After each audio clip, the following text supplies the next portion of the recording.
చంద్రబాబు అనుకూల మీడియా అయినటువంటి ఏబిఎన్ ఛానల్లోనే నిన్న ఏపీ అసెంబ్లీలో ప్రవేశపెట్టిన ఏపీ బడ్జెట్ 2026పై ఇది మామూలు బడ్జెట్ కాదు, అప్పు చేసి పప్పుకూడు తినే బడ్జెట్ అని వాళ్ళు డిబేట్లో మాట్లాడారంటే ఇక ప్రతిపక్షాల చేతికి గట్టి ఆయుధం ఇచ్చినట్లే. మరి ప్రతిపక్షాలు గమనే ఉంటాయా? ఇప్పుడు అదే పని సోషల్ మీడియాలో ఏబిఎన్ ఛానల్లో ప్రచారమైన ఈ డిబేట్ను నెటిజన్లు ట్రోల్ చేస్తున్నారు. మరి ఏబిఎన్ ఛానల్లో ఏపీ అసెంబ్లీలో ప్రవేశపెట్టిన 2026 బడ్జెట్పై వాళ్ళు ఏం మాట్లాడుతున్నారు ఒక్కసారి చూసిన తర్వాత క్లుప్తంగా వివరించుకుందాం. బడ్జెట్ నేనేమంటానంటే, పాత సినిమాలో రమణారెడ్డి గారు పాత సినిమాలో అప్పు చేసి పప్పుకూడు అని పెద్ద ఫేమస్ డైలాగ్ ఇది. ఇప్పుడు మన రాష్ట్ర బడ్జెట్ మీరు చూడండి, బాహుబలి బడ్జెట్ ఏది 3,32,000 కోట్ల రూపాయలు. అందులో 25,000 కోట్ల రూపాయలు రెవెన్యూ లోటు, 75,000 కోట్ల రూపాయలు ద్రవ్య లోటు. అంటే ఆదాయం లేనిది బడ్జెట్ లో లెక్కలున్నాయి. గాను వస్తున్నది అనుకున్న ఆదాయంలో 34% వచ్చింది. అంటే 100 రూపాయల ఆదాయం వస్తుంది అనుకుంటే 34 రూపాయలే వచ్చింది. మరి ఎందుకు వచ్చింది ఇంత తక్కువ? ఆ తర్వాత ద్రవ్యాలు డబ్బు లేదు, అప్పు తేవాలి, దానికి 75,000 కోట్ల రూపాయలు. ఆ రకంగా ఏంటంటే అప్పు చేసి పప్పుకూడు బడ్జెట్ తప్ప ఇది వాస్తవ పరిస్థితిని ప్రతిబింబించడం లేదు. ఏమంటే బాహుబలి పిక్చర్ ఇవ్వడానికి, సిమెంట్ ఇవ్వడం చూపించడానికి బడ్జెట్ తప్ప మన ఆదాయం ఏమిటి, ఆదాయం తగిన పద్ధతిలో ఖర్చులు ఏమిటి, ప్రయాణానికి ఏమిటి అనేది ఈ బడ్జెట్ తేల్చడం లేదు.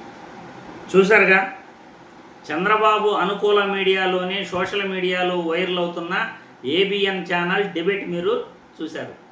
ఏపీ అసెంబ్లీలో ప్రవేశపెట్టిన 2026 బడ్జెట్పై వీళ్ళే అప్పు చేసి పప్పుకూడు తినే బడ్జెట్ అన్నారంటే ఇక సోషల్ మీడియాలో నెటిజన్లు గమనుంటారా? ప్రతిపక్షాలు గమనే ఉంటాయా? వీళ్ళే ప్రతిపక్షాలకు ఆయుధం ఇచ్చినట్లు కాదా? నిజంగా ఏపీ బడ్జెట్ చూస్తూ ఉంటే అది అప్పు చేసి పప్పుకూడు తినే బడ్జెట్, ప్రజలకు ఉపయోగపడే బడ్జెట్ కాదు అని నేను నిన్నే చెప్పడం జరిగింది. నారావారి నకిలీ బడ్జెట్ అని నేను నిన్నే వీడియోలో చెప్పడం జరిగింది. ఈ నారావారి నకిలీ బడ్జెట్ ప్రజలకేది ఉపయోగపడేది కాదు. వాళ్ళు ఏదైతే టార్గెట్లు పెట్టుకున్నారో ఇది వాళ్ళ జోబులు నింపే బడ్జెట్ అన్నమాట. ప్రజలు జోబులు నింపే బడ్జెట్ కానే కాదు. ఉదాహరణకి అమరావతి పైన ఇన్వెస్ట్మెంట్ చేస్తే కాంట్రాక్టర్లకి కాంట్రాక్ట్ వర్క్స్ కానీ ఇది కానీ కొత్త కాంట్రాక్టర్ ఇవ్వచ్చు, లేకపోతే కొన్ని వర్క్లకి వాళ్ళ చేతుల్లో కూడా ముడుకులు వస్తాయి. ఇప్పుడు పబ్లిక్గా తెలిసిన విషయం ఏంటంటే ప్రతి కాంట్రాక్ట్కి కూడా ప్రభుత్వం ఏ పని చేయించాలన్నా చిన్న చిన్న మున్సిపాలిటీలో కానీ పంచాయతీలో కానీ ఏదైనా ఒక వర్క్ చేయించాలంటే ఆ కాంట్రాక్టు తీసుకున్న వ్యక్తికి ఒక 20% అధికార పార్టీ లీడర్లకి చేస్తూ ఉన్నారు. ఇది ఓపెన్గా ప్రతి ఒక్కరికి తెలిసిన విషయమే. ఇలా పెద్ద కాంట్రాక్టర్లు ఉంటే ఇంక ఎంత వాళ్ళ జోబులో పోతుంది అధికార పార్టీ నాయకులకు అనేది ప్రతి ఒక్కరికి తెలుసు. అటువంటి వాటికి ఉపయోగపడే బడ్జెట్ తప్పనిచ్చి ఇది ప్రజల కోసం, విద్య కోసం కానీ, ప్రభుత్వ బడులు బాగు చేస్తామని కానీ, ప్రభుత్వ ఆసుపత్రులు బాగు చేస్తామని కానీ, లేకపోతే మనం కొత్త సంస్కరణలు తీసుకొస్తామని కానీ, వ్యవస్థలో సంస్కరణల ద్వారా ప్రజలకు ఏదైనా మేలు చేస్తామని కానీ, వ్యవసాయదారులకు ఒక మంచి పని చేస్తామని కానీ ఎక్కడా కూడా లేదు. సంక్షేమ పథకాలు ఏదైతే గత ఎన్నికల్లో హామీలు ఇచ్చారో, ఉదాహరణకి అన్నదాత సుఖీభావకి 11,000 కోట్లు సంవత్సరానికి అవసరమైతే 6,600 కోట్లు రిలీజ్ చేశారు. అంటే ఇంకొక 4,500 కోట్లు పెండింగ్ అన్నమాట. అదేవిధంగా తల్లికి వందనం పథకం అంతే. ప్రతి దీనికి కూడా సూపర్ 6 హామీలకి అక్కడ ఏమీ ఇచ్చింది లేదు, అరాకొరాగా కేటాయింపులు తప్ప. మరి అప్పు చేసి పప్పుకూడు తినటం దేనికి అని వీళ్ళు చర్చించుకుంటున్నారంటే ద్రవ్య లోటు వచ్చేసి 75,000 కోట్లు.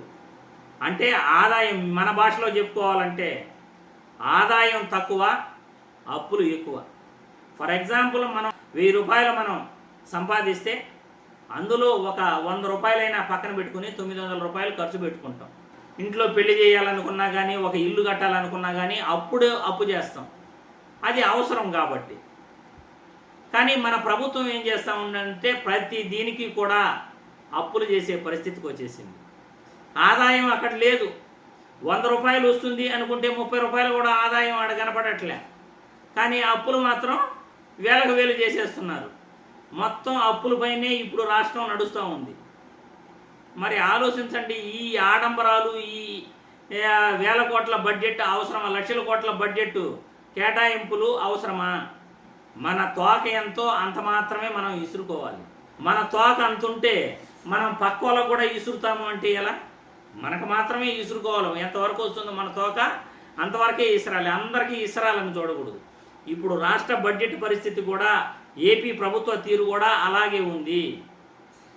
ఆదాయానికి మించి అప్పులు చేస్తున్నారు. రాష్ట్రాన్ని సర్వనాశనం చేసే ప్రయత్నంలో ఈ కూటమి ప్రభుత్వం ముందుకెళ్తా ఉంది. ప్రాథమిక అవసరాలను పక్కన పెట్టేసింది పూర్తిగా. ప్రజా ఆరోగ్యం పైన, విద్య పైన, వైద్యం పైన అసలు వీళ్ళు పట్టించుకోవట్లేదు. వ్యవసాయ రంగాన్ని పూర్తిగా మర్చిపోయారు. గిట్టుబాటు ధర గురించి పూర్తిగా మర్చిపోయారు. సంక్షేమం గురించి పూర్తిగా మర్చిపోయారు. గత ఎన్నికలలో ఇచ్చిన హామీలే పూర్తిగా వీళ్ళు మర్చిపోయారని చెప్పుకోవాలి. మరి ఇటువంటి ఏబిఎన్ ఛానల్లోనే ఈ విధంగా డిబేట్లు పెట్టి చెప్తుంటే ఇటువంటి బడ్జెట్లని ఇక ప్రజలు ఎలా అర్థం చేసుకోవాలో మీరే మీ అభిప్రాయాలను కామెంట్ల రూపంలో తెలియజేయాల్సిందిగా వీడియో ద్వారా కోరుతున్నాను.